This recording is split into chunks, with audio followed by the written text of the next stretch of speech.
দুপুরের কড়া রোদে রায় বেশ রাগ নিয়ে রাস্তা দিয়ে হাঁটছে। প্রচণ্ড রাগে চোখগুলো লাল হয়ে গেছে। লোকটার কত বড় সাহস, ম্যানেজারের করা কুপ্রস্তাবের কথা চিৎকার করে অফিসের সবাইকে বলেছে। অনেকে অবাক চোখে ম্যানেজারের দিকে তাকিয়েছিল। ম্যানেজার লজ্জায় মাথা তুলে তাকায়নি। রায় বিড়বিড় করে কথা বলতে বলতে হাঁটছিল। হঠাৎ কারোর সাথে খুব জোরে ধাক্কা লাগে তার। ভারসাম্য রাখতে না পেরে রায় ঠাস করে নিচে পড়ে যায়। মা বলে চিৎকার করে ওঠে রায়। ঠিক তখনই একজন পুরুষ কণ্ঠে বলে ওঠে, সরি, আমি খেয়াল করিনি। আসলে আমি একটু অন্যমনস্ক ছিলাম তো, তাই খেয়াল করিনি। রায় এবার বেশ বিরক্ত হলো লোকটার কথায়। রায় আস্তে আস্তে উঠে বলল, চোখ কি হাঁটুতে থাকে? রাস্তায় দেখে চলতে পারেন না? অচেনা ছেলেটা বলল, দেখুন, আমি আপনাকে সরি বলেছি। আমি ইচ্ছে করে ধাক্কা দেইনি। তবু আপনি রাগ করছেন আমার ওপর। রায় ছেলেটার দিকে তাকালো। এই ছেলেটা ঠিক তার মতোই মোটা ফ্রেমের চশমা পরে, তার মতোই অনেকটা কালো, কেন যেন স্বভাবের দিক থেকেও বেশ মিল। রায় এবার শান্ত চোখে ছেলেটার দিকে তাকিয়ে বলল, ঠিক আছে, সরি গ্রহণ করলাম। এরপর থেকে দেখে হাঁটবেন। রায় ছেলেটার জবাবের জন্য অপেক্ষা করলো না, আবার হাঁটতে শুরু করলো সে। ছেলেটা রায়ের দিকে অবাক নয়নে তাকিয়ে রইল। তারপর ছেলেটাও নিজ গন্তব্যের দিকে হাঁটা শুরু করলো। রায় বাসায় যেয়ে সাইমাকে সব খুলে বলে। উপর থেকে বোঝা না গেলেও ভেতর থেকে অনেকটা হতাশ রায়। জীবনে এই প্রথম এমন খারাপ প্রস্তাব প্রত্যেকটা মেয়ের জন্য শুভ হয় না। আজকের ঘটনাগুলো অনেকটা খারাপ স্বপ্নের মতো রায়ের কাছে। অনেকক্ষণ কপালে হাত দিয়ে বসেছিল সে। টাকার চিন্তায় কাল সারা রাত ঘুমায়নি সে। ভার্সিটির ফি কীভাবে দিবে? সাইমা রায়ের ঘাড়ে হাত রেখে বলে, চিন্তা করিস না, সব ঠিক হয়ে যাবে। এখন ফ্রেশ হয়ে খেয়ে নে। রায় ফ্রেশ হতে গেল। প্রচণ্ড ক্ষুধা লেগেছে তার। সারাদিনের পরিশ্রমে অনেকটা ক্লান্ত রায়, তাই আগে ফ্রেশ হতে চলে গেল। রায় ফ্রেশ হতে যাওয়ার সাথে সাথে সাইমা কাউকে কল করে। কল করার সাথে সাথেই রিসিভ হয়। তারপর ওপাশ থেকে একজন পুরুষ বলে, কাজ কতটুকু হলো? সাইমা ফিসফিসিয়ে বলল, আমার সব কাজ শেষ, এবার শুধু রায় খাবার খেলেই বাকি কাজ হয়ে যাবে। আপনার পরিকল্পনা মতো কাজই করছি। রায় খাবার খাওয়ার পর আপনারা আসবেন, আমি আপনাদের কল করব। রায় ফ্রেশ হয়ে আসলো। সাইমা রায়কে খাবার বেড়ে দিচ্ছে। তা দেখে রায় বলল, সাইমা, তোকে দিতে হবে না, আমি খেয়ে সব ধুয়ে ফেলবো। তুই সারাদিন কত কাজ করিস। এখন তুই বিশ্রাম নে, আমি এখন বাকি কাজগুলো করে রাখবো। সাইমা হাসে রায়ের কথায়। তারপর বলে, কি যে বলিস তুই, আজ তো সব তোর পছন্দের রান্না করেছি। এখন তাড়াতাড়ি খেয়ে নে, তোকে কিছু করতে হবে না। পেট ভরে খেয়ে একটা লম্বা ঘুম দিবি। এখন খাওয়া শুরু কর। রায় খেতে শুরু করলো। সবগুলো খাবার বেশ ভালো হয়েছে। রায় বেশ মজা করেই খেতে লাগলো। আর সাইমা রায়কে দেখছে। এখন তার কাজ শেষ। এবার রায় চাইলেও নিজের ভাগ্যকে আর বদলাতে পারবে না। রায় তার সবগুলো প্রিয় মানুষকে এবার হারাবে। রায় খাবার খেয়ে চেয়ারেই বসে আছে। রায় সাইমার দিকে হালকা করে তাকিয়ে বলল, সাইমা, আমার মাথাটা কেমন জানি ঘুরছে, অনেক ঘুম পাচ্ছে আমার, আমি চোখ খুলে রাখতে পারছি না। আমি ঘুমাবো এখন। ঘুম থেকে উঠে তোর সব কাজ আমি করে দেব। আমি ঘুমাতে গেলাম, ওকে? সাইমা রায়ের কথার জবাব দিল না। রায় চেয়ার থেকে উঠে দরজার কাছে গেল, কিন্তু ঘরের ভেতর ঢুকতে পারল না। তার আগেই ঠাস করে ফ্লোরে পড়ে গেল। সাইমা দৌড়ে রায়ের কাছে গেল। তারপর রায়কে ওঠানোর চেষ্টা করলো। রায় আস্তে আস্তে চোখ খুলে বলল, আমার অনেক ঘুম পেয়েছে, আমি ঘুমাবো সাইমা, বড্ড ঘুম পেয়েছে। সাইমা রায়কে বিছানায় শুইয়ে দিল। তারপর আবারও কল করলো একটা নাম্বারে। ওপাশ থেকে কল রিসিভ করেই বলল, কাজ শেষ হয়েছে? হুম। এবার আমি যা শিখিয়ে দেব ঠিক তাই বলবে। বাইরের রায়ের মা, বাবা, ভাই, বোন আর আবরার সামনে। ঠিক আছে। সাইমা আরও কিছু সময় কথা বলে ফোনটা রেখে দিল। তারপর নিজের বাকি কাজটা করতে লাগলো। রাত ঘড়িতে 10টা। রায় ফ্লোরে পড়ে আছে। তার অবস্থা খুব একটা ভালো না। রায়ের পুরো শরীরে মদ আর সিগারেটের গন্ধ। শরীরে থাকা জামাটা বেশ আপত্তিকর। রায় গালে হাত দিয়ে বসে আছে। তার সামনে দাঁড়িয়ে আছে আবরার। একটু আগে আবরার তাকে থাপ্পড় মেরেছে। আবরার রায়ের হাত ধরে উপরে তুলে বলল, এই, তুই জানিস তোকে কত জায়গায় আমি খুঁজেছি? তুই জানিস তোর জন্য আমার কেমন অবস্থা হয়েছে? তুই জানবি কিভাবে? তুই তো আমাকে কখনো ভালোবাসিসনি। এই, তোর যখন আমাকে এতই অপছন্দ, তাহলে বললি না কেন? আমার জীবন নিয়ে এত নাটক কেন করলি তুই? আমার অপরাধ কি ছিল? আবরার কথাগুলো বলতে বলতে কান্নায় ভেঙে পড়ে। ঠিক তখনই রায়ের ভাবি বলল, একসাথে দুইটা ছেলের মাথা খেয়েছে এই মেয়ে। আমার ভাইকে নিয়ে বিয়ে ছাড়াই থাকতে লজ্জা করলো না তোর? রায় ওর ভাবির কাছে দৌড়ে এসে কাঁদতে কাঁদতে বলল, বিশ্বাস কর ভাবি, আমি কিছুই জানি না। কিভাবে কি হলো আমি জানি না। দুপুরে খাওয়ার পর ঘুমিয়েছিলাম, তারপর কি হলো আমি জানি না। রায়ের মা মেয়ের গালে ঠাস করে এক চড় বসিয়ে বললেন, তোর মতো মেয়ে পেটে ধরা পাপ, আর আমি সেই পাপ করেছি। রনিকে তোর এত পছন্দ আমাদের বলতে পারতি। শুধু শুধু কেন অবৈধভাবে? ছি ছি ছি, আজ থেকে তুই মরে গেছিস আমাদের কাছে। বড় বৌমা, চলো এখান থেকে, এর মুখ আমরা আর দেখবো না। রায় নিজের মায়ের হাত জড়িয়ে বলল, হোমা, আমার কথা একটু বিশ্বাস করো, আমি এমন খারাপ কাজ করিনি, আমি এসব করিনি। বড় ভাবি, তুমি তো আমাকে আদর করো, তুমি একটু মাকে বোঝাও না। রায় ওর ছোট ভাইয়ের কাছে দৌড়ে যায়। রায় তার ভাইকে ছোঁয়ার আগেই বলে, এই নোংরা হাতে আমায় ছুবি না তুই। তুই অপবিত্র হয়ে গেছিস। আজ থেকে রায় নামের কেউ নেই আমাদের। রায় ওর ভাইয়ের দিকে তাকিয়ে থাকে। তার ভাই তাকে অপবিত্র বলছে, এটাও কি সম্ভব? এমন সময় দেখতে পায় আবরার চলে যাচ্ছে। রায় দৌড়ে আবরারের কাছে যায়, আবরারকে জড়িয়ে ধরে, তারপর কাঁদতে কাঁদতে বলল, আপনি আমায় ভুল বুঝবেন না আবরার, আমি আপনাকে ছাড়া থাকতে পারবো না। আমাদের সব বিপদে একসাথে থাকার কথা ছিল, আমাদের একসাথে বাঁচার কথা ছিল, তবে আজ কেন আপনি আমাকে ছেড়ে চলে যাচ্ছেন? এই সাইমা, তুই ওনাকে একটু বুঝিয়ে বল না আবরার, আপনি আমাকে ছেড়ে যাবেন না। আবরার রায়কে ধাক্কা মেরে সরিয়ে দেয়, তারপর চোখের পানি মুছে বলে, যে নারীর শরীরে দ্বিতীয় পুরুষের গন্ধ থাকে তাকে আর যাই হোক ঘরে তোলা যায় না। রায় আবরার নাম ধরে চিৎকার করতে থাকে, কিন্তু আবরার ফিরেও তাকায় না। রায় নিজের হাত দিয়ে ফ্লোরে জোরে জোরে আঘাত করতে থাকে আর কাঁদতে থাকে। সময়ের সাথে সাথে প্রিয় মানুষগুলো বদলে যায়, ভালোবাসার মানুষদের সাথে বিচ্ছেদ হয়। তবে কি সময়ের সাথে ভালোবাসা বদলে যায়, নাকি মানুষগুলো বদলে যায়? রায় দরজার সামনে বসে কাঁদছিল। সাইমা এসে রায়ের কাঁধে হাত রাখলো, তারপর কাঁদতে কাঁদতে বলল, রাই, এভাবে কাঁদিস না, এভাবে কাঁদলে আমার অনেক কষ্ট হয়। রায় সাইমার দিকে একবার তাকালো। রায়ের চোখ থেকে পানি পড়ছে না এখন, তবে চেহারা ভয়ঙ্কর রূপ ধারণ করেছে। রায় বসা থেকে উঠেই সাইমার গলা চেপে ধরলো, তারপর বলল, বেঈমান, প্রতারক, তোকে আমি নিজের বোনের মতো ভালোবাসতাম, কিভাবে পারলি এমন কাজ আমার সাথে করতে? তোর ক্যান্সারে আক্রান্ত মায়ের জন্য 3 মাস পর পর শরীরে রক্ত দিয়েছি, আমার টিফিনের টাকা দিয়ে তোর কলেজের ফি দিয়েছি। আদনান ভাইয়ের যখন চাকরি ছিল না তখন নিজের জমানো টাকা দিয়েছি, শুধু কলিজা কেটে দেইনি তোকে। আর তুই আজ আমার সাথে প্রতারণা করলি? হ্যাঁ, আমি খুন না করেও খুনি হয়েছি, দোষ না করেও চরিত্রহীন হয়েছি, তাহলে তোকে বাঁচিয়ে রেখে কি করব? সাইমার চোখে পানি। রায় তার গলা শক্ত করে ধরে রাখায় প্রচণ্ড কষ্ট হচ্ছে তার, তবুও সে রায়কে বাধা দিল না। সাইমা অতি কষ্টে বলল, আমি এমনটা করতে চাইনি, আমি এমনটা করতে বাধ্য ছিলাম।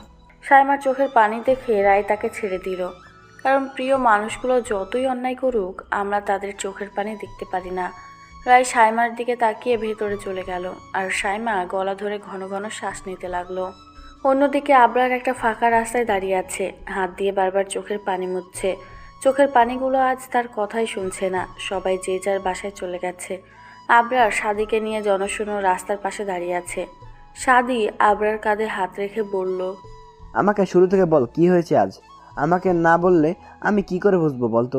আবরার মাথা নিচু করে বলল, আজ রাত 8টায় আমার কাছে একটা কল আসে। কলটা রনির ছিল। আমি ওর নাম্বার চিনতাম না। ফোন রিসিভ করার পর জানতে পারি রনি কল করেছে। রনি রায়ের নামে অনেক খারাপ কথা বলছিল আমাকে। আমাদের মাঝে একসময় খুব ঝগড়া লেগে যায়। অতঃপর রনি আমাকে রায়ের বান্ধবী সাইমার বাসায় যেতে বলে। তারা রাইমার মধ্যে থাকা অবৈধ কাজ নিজের চোখে দেখতে বলে। রায় নাকি ওর সাথে থাকার জন্য পরিবার থেকে আলাদা হয়েছে। রনির সাথে কথা বলা শেষ করে আমি রায়ের বাসায় কল করি। তারপর তাদের সব বলি। সব শোনার পর তারাও আমার সাথে যেতে রাজি হয়। আমি গাড়ি নিয়ে রায়ের বাসায় যাই। তারপর সবাইকে নিয়ে সাইমার বাসায় রওনা দেই। সাইমার বাসায় যেয়ে আমরা নক করি। একটু পরে সাইমা দরজা খুলে দেয়, কিন্তু আমাদের দেখে চমকে যায় সে। সাইমা আমাদের ঘরে ঢুকতে দিতে চাইছিল না। সাইমাকে সরিয়ে আমরা ভেতরে ঢুকি। তারপর আমি সব ঘরে রাইমাকে খুঁজতে থাকি। শুধু একটা ঘর ভেতর থেকে লাগানো ছিল। আমি অনেক ধাক্কা দিই ওই ঘরে। ধাক্কা দেওয়ার একটু পর রনি দরজা খুলে বের হয়। আমি ঘরের ভিতরে ঢুকে যাই। ঘরের ভিতরে বিছানার উপর রায় শুয়েছিল। ওর জামা কাপড় একদম ঠিক ছিল না। আমি রেগে ওর হাত ধরে টেনে তুলি, কিন্তু ও দাঁড়াতে পারছিল না। একটা সময় আমাকে দেখে চোখ খুলে তাকায়। তারপর সাইমা ভেতরে আসে। সাইমার কথা অনুযায়ী রনি রায়ের সাথেই থাকে। তারা বিয়ে ছাড়াই এক ঘরে থাকে। সাদি চুপচাপ বসে রইল, তারপর বলল, আমার মনে হচ্ছে কোথাও একটা সমস্যা আছে। আবরার এত তাড়াতাড়ি কোনো সিদ্ধান্ত নেওয়া ঠিক হবে না। সব সময় চোখের দেখা জিনিস সত্যি হয় না।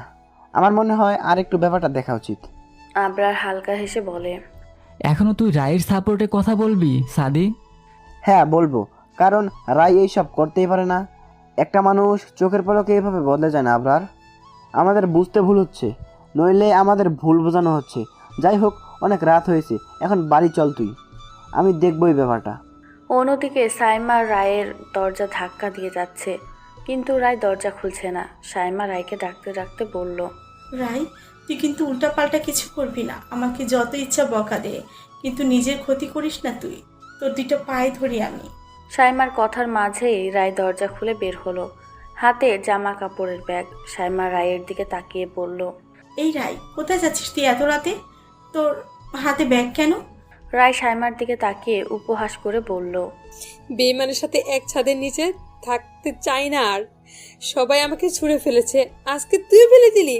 তোকে আর কষ্ট করতে হবে না আমার জন্য। আর একটু আগে করা ব্যবহারের জন্য মাফ করিস আমাকে। আসছি আমি, ভালো থাকিস সব সময়। আমার কাছে টাকা নেই, নইলে এই কয়দিনের থাকা খাবারের টাকা দিয়ে যেতাম। চিন্তা করিস না, একদিন পরিশোধ করে দেব। আর যদি না দিতে পারি তাহলে ভিখারি ভেবে মাফ করে দিস। সাইমা রায়ের হাত জড়িয়ে ধরে, তারপর কাঁদতে কাঁদতে বলে, রাই, এভাবে চলে যেতে হয় না। আমার সাথে ঝগড়া কর তুই, কিন্তু এত রাতে যাস না বাইরে। বাইরে অনেক খারাপ লোক আছে, এত রাতে তুই যাস না। কি করবে তারা আমাকে? হ্যাঁ, ধর্ষণ করবে আর তারপর মেরে ফেলবে। এর থেকে বেশি কিছু করতে পারবে না। কিন্তু আজ যে অপবাদ আমাকে তুই দিলি, তা আমার হৃদয়ে লেগেছে। দোয়া করি সুখে থাক, তবে তোর মুখ যেন আর দেখতে না হয়। রায় কথাগুলো বলে ব্যাগ নিয়ে বেরিয়ে যায়, আর সাইমা বসে থাকে দরজার কাছে। কেন যেন চাইলেও কাছের মানুষদের ধরে রাখা যায় না, চাইলেও তাদের রেখে দেওয়া যায় না। রায় চলে যেতেই সাইমা নিজের ঘরে যায়, পাগলের মতো নিজের ফোনটা খুঁজতে থাকে। নিজের ফোনটা খুঁজে পেতেই সাইমা একজনকে ফোন করে। কয়েকবার ফোন করার পরেও রিসিভ হয় না। প্রায় 10 বার কল করার পর ওপাশ থেকে কল রিসিভ করে বলল, এই বারবার কল করিস কেন? সাইমা আকুতি ভরা কণ্ঠে বলল, আপনাদের কথা মতো আমি সব করেছি। এবার দয়া করে আমার স্বামীকে ছেড়ে দিন আপনারা। সে ছাড়া আমার আর কেউ নেই। আমি কাউকে কিচ্ছু বলবো না। আমার স্বামীকে ভিক্ষে দিন আমাকে। তাকে দয়া করে মারবেন না। ওপাশে লোকটা বিরক্ত হয়ে ফোন কেটে দেয়, আর সাইমা ফ্লোরে বসে পড়ে। আজ সে নিজের স্বামীকে বাঁচাতে রায়ের জীবনটা নষ্ট করে দিল। দেয়ালে যখন পিঠ লেগে যায় তখন মানুষ চাইলেও আর কিছু করতে পারে না। সাইমার সাথেও ঠিক তাই হয়েছে। স্বামীকে বাঁচাতে বন্ধুত্বকে কবর দিয়েছে আজ সে। রাত ঘড়িটা 12টার কাছাকাছি। রায় নিঝুম রাস্তায় একা একা হাঁটছে। চারপাশে কেউ নেই। রাস্তায় থাকা কুকুরগুলো আজ নেই। রায় প্রচণ্ড ভয়ে ক্ষুধার পিপাসায় হাঁটতেই পারছে না। রায়ের কেন যেন মনে হলো কেউ তার পিছনে আছে, কিন্তু যখন পিছনে তাকালো তখন আর কাউকে দেখতে পায়নি। এই মাঝরাতে রায় কোথায় যাবে বুঝতে পারছে না। রায় দেখতে পেল সামনের রাস্তা দিয়ে একটা ভ্যান আসছে। ভ্যানে 2 জন বসে আছে। রায়ের পাশ থেকে ভ্যান চলে গেল। রায় ল্যাম্পপোস্টের নিচে একা দাঁড়িয়ে রইল। হঠাৎ করেই অন্ধকার রাস্তায় রায়ের ভয় হতে লাগলো। কিছুক্ষণ পরে রায় দেখলো ওই ভ্যান গাড়িটা উপর রাস্তা থেকে এদিকেই আবার আসছে। রায় খুব একটা পাত্তা দিল না। একটু পর রায় দেখলো ভ্যানে থাকা লোক দুটো তার দিকেই এগিয়ে আসছে। রায় নিজের ব্যাগ নিয়ে সেখান থেকে চলে যাওয়ার জন্য হাঁটতে লাগলো, কিন্তু লোক দুটো অতি দ্রুত রায়ের সামনে এসে দাঁড়ালো। রায় অনেকটা চমকে গেল এমনটা হওয়ায়। ভ্যানে থাকা লোক দুটো তার পাশে দাঁড়ানো, তাদের মুখে ভয়ঙ্কর হাসি। কেন যেন তাদের সুবিধা লাগলো না রায়ের কাছে। জনশূন্য রাস্তায় এভাবে 2 জন পুরুষের সামনে থাকা যে কোনো মেয়ের জন্য ভয়ের। তাদের চোখের নজর অনেকটা আন্দাজ করে ফেলেছে রায়। নিজের ব্যাগ বুকের সাথে শক্ত করে ধরে দৌড় লাগালো রায়। লোক দুটোর মধ্যে একজন বলল, পাখি তো চইলা যাইতেছে, ধর ওরে। রায় দৌড়ে বেশি দূর যেতে পারল না। ইটের সাথে আঘাত লেগে পড়ে গেল রাস্তায়। দুর্বল শরীরে উঠে দাঁড়ানো এখন যেন যুদ্ধ জয় করা। রায় সাহায্যের জন্য চিৎকার করতে লাগলো। সে বুঝে গেছে আজ তার রক্ষা নেই পিশাচদের হাত থেকে। কিন্তু শেষ রক্ষার হলো না। রায়কে লোক দুইটা ধরেই ফেললো। আবছা অন্ধকারে রায় তাদের পৈশাচিক হাসি দেখছে। নিজের ইজ্জত বাঁচাতে রায় হাত জোর করে বলল, দয়া করে আমাকে ছেড়ে দিন, আমার ক্ষতি করবেন না, আমি তো আপনাদের বোনের মতো। লোক দুটো রায়ের কথায় পাত্তা দিল না। একজন বলল, ভাই তাড়াতাড়ি ওকে নিয়ে পাশের কাশবনে চল, কেউ দেখে ফেললে বিপদ, সুযোগ বারবার আসে না। অপরজন রায়ের কাছে আসতে রায় চিৎকার করে মানুষ ডাকতে লাগলো, কিন্তু রায়ের ডাক কারো কানে গেল না। পিশাচ দুটো রায়ের মুখ চেপে ধরল, রায়ের ওড়না ছেড়ে হাত বাঁধলো, বাকি অংশ দিয়ে রায়ের মুখ বাঁধলো। রায় নিজেকে রক্ষা করার চেষ্টা করেও বারবার ব্যর্থ হয়ে গেল। অন্ধকার রাত গ্রাস করেছে পুরো শহর। ঘুমন্ত শহরে রাতের আধারের কান্না কেউ শোনে না। অন্ধকার জঙ্গলে রায় নিজেকে বাঁচাতে চেষ্টা করতে লাগলো। রায় বেঁধে রাখা মুখ দিয়ে চিৎকার করতে লাগলো, কিন্তু সে বারবার ব্যর্থ হলো। মানুষ রূপে থাকা পিশাচ দুটো রায়ের শরীর খুবলে খাওয়ার জন্য ঝাঁপিয়ে পড়ল তার উপর। রায় নিজেকে বাঁচাতে চেষ্টা করতে লাগলো, কিন্তু ওদের থাপ্পড়ের আঘাতে রায় হার মেনে নিল। অন্যদিকে সাইমা নিজের ঘরে বসে আছে। পুলিশের কাছে সে যেতে পারছে না, এতে করে অনেকের জীবন আরও ঝুঁকিতে পড়বে। হাজার রকম চিন্তার মাঝেই সাইমার নাম্বারে একটা কল আসে।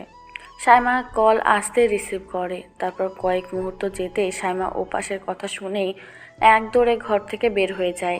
গেটের কাছে আসতে দেখতে পেল 3 জন লোক একটা গাড়ির ভেতর থেকে অনেককে অজ্ঞান অবস্থায় তার বাড়ির সামনে ফেলে রেখে গেছে। সাইমা স্বামীর কাছে দৌড়ে যায়। অন্ধকারে স্বামীর মুখটা দেখে চমকে ওঠে সাইমা। পুরো মুখ রক্তবর্ণ ধারণ করেছে। স্বামীর নিথর দেহ ধরে চিৎকার করে উঠল সাইমা। অপরদিকে রায় নিজেকে বাঁচাতে চেয়েও ব্যর্থ হলো। নির্জন রাতে রায়ের কষ্টগুলো বুঝতে কেউ এগিয়ে এলো না। অবশেষে রায় শান্ত হয়ে গেল, নিজের ভাগ্যকে মেনে নিল। কিন্তু হঠাৎ করেই কেউ একজন ঝাঁপিয়ে পড়ল লোক দুইটার উপর। লোক দুটো মুহূর্তে চিৎকার করে উঠল। তারা রায়ের উপর থেকে সরে গেল। রায় অন্ধকার রাতে তাকে সাহায্য করার জন্য কোনো মানুষকে দেখতে পেল না। একটা কুকুর পিশাচ দুটোকে কামড়ে দিচ্ছে। লোক দুটো নিজেদের বাঁচাতে চেষ্টা করছে। রায় নিজের হাত খুলতে চেষ্টা করে। হাতের গিঁট অনেকটা আলগা হয়েছিল, তাই খুব সহজেই রায় হাতের বাঁধন খুলে ফেলল। অতঃপর সে অন্ধকার কাশবনের ভেতর দিয়ে যত দ্রুত সম্ভব দৌড়াতে লাগলো। প্রচণ্ড ক্ষুধা, কষ্ট, ভয় আর আঘাতে রায় দৌড়াতে পারছে না। অনেক দূরে ল্যাম্পপোস্টের আলো জ্বলছে। রায় জানে না কোন দিক দিয়ে যেতে হবে, শুধু জানে এই কাশবনটা পেরিয়ে যেতে হবে। রায় ছেঁড়া কাপড়ে দৌড়াতে লাগলো কাঁদতে কাঁদতে।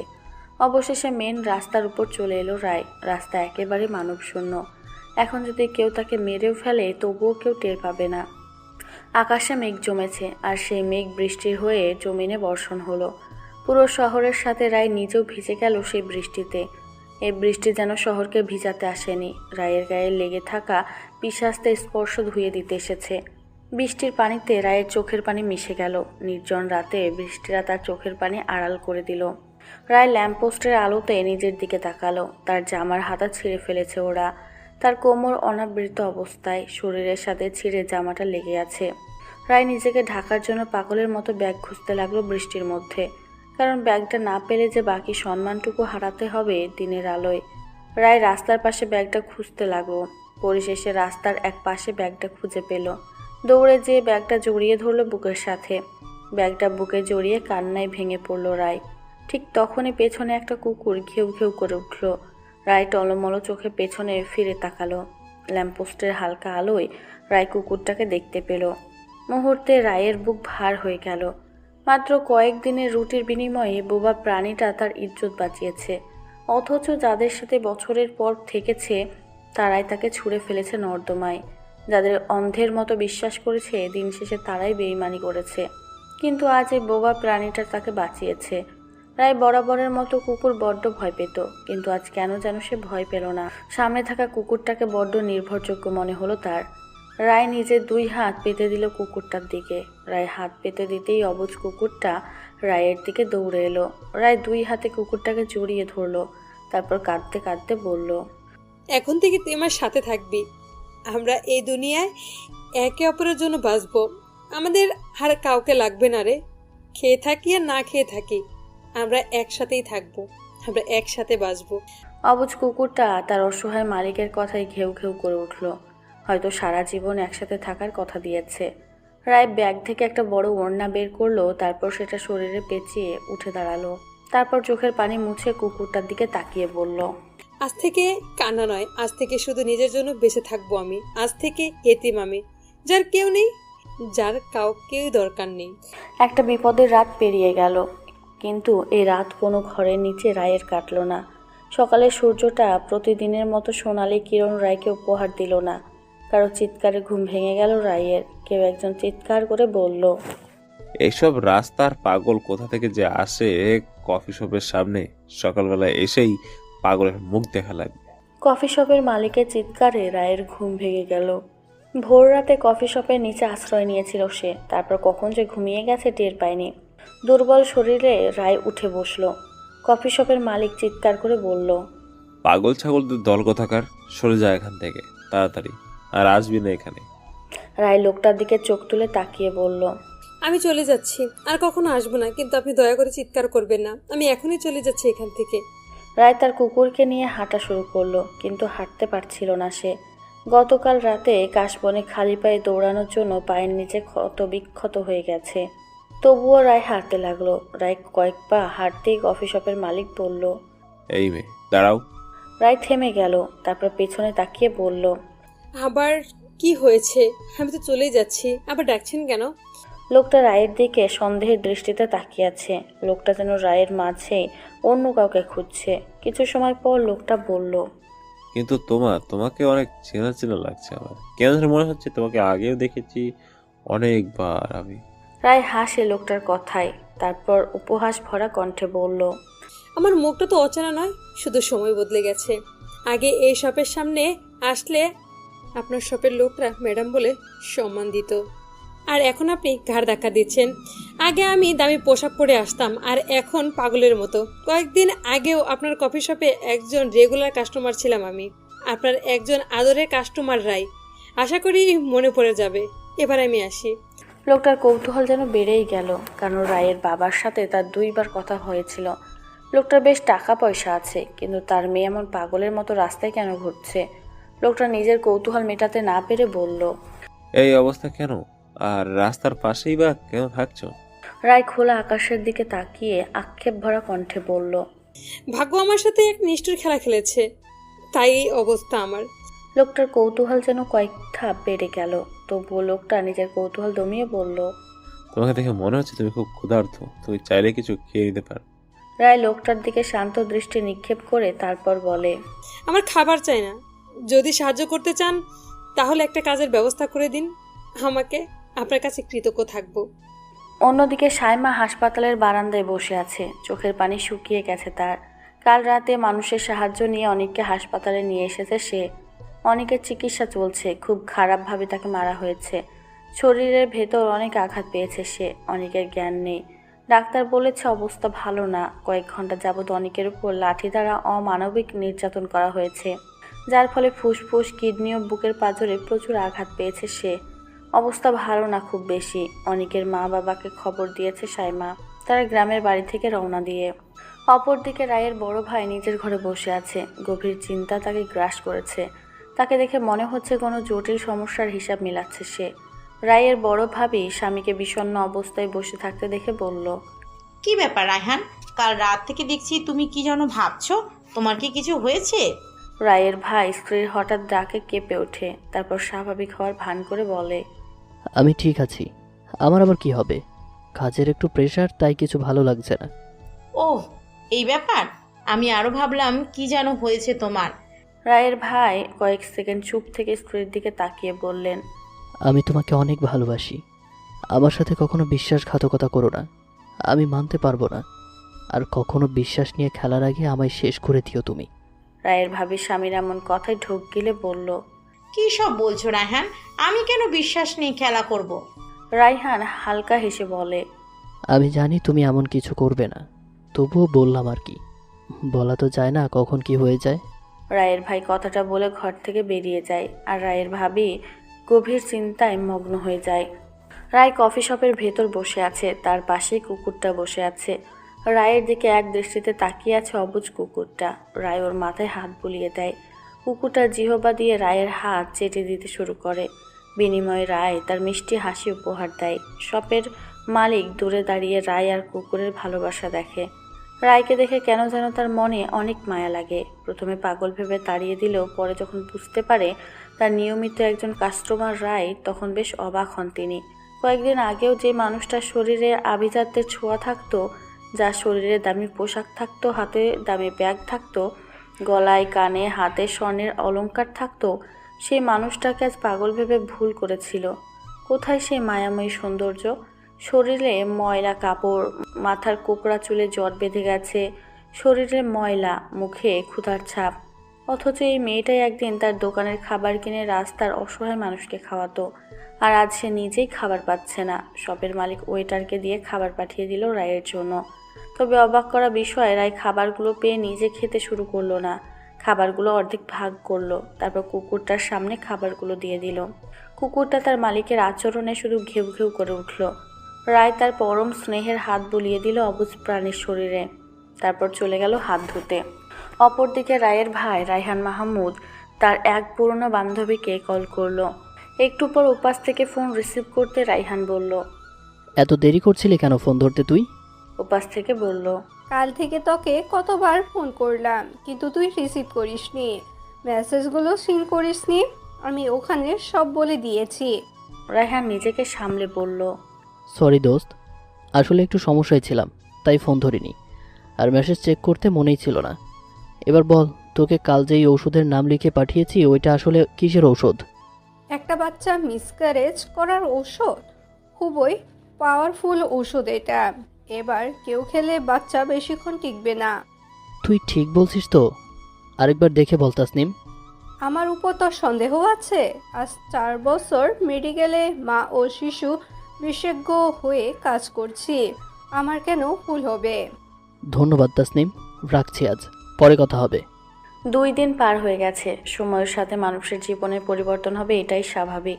সৃষ্টিকর্তা কখন কাকে কোন অবস্থায় নিক্ষেপ করে তা কেউ বলতে পারে না। প্রচুর বৃষ্টি হচ্ছে বাইরে, রাস্তায় লোকজন একেবারে নেই। রায় এখন ওই কফি শপেই কাজ করে, কাস্টমারের কাছ থেকে খাবারের অর্ডার নেওয়াই তার কাজ। কফি শপের মালিক রায়কে একটা বাসায় থাকার ব্যবস্থা করে দিয়েছে।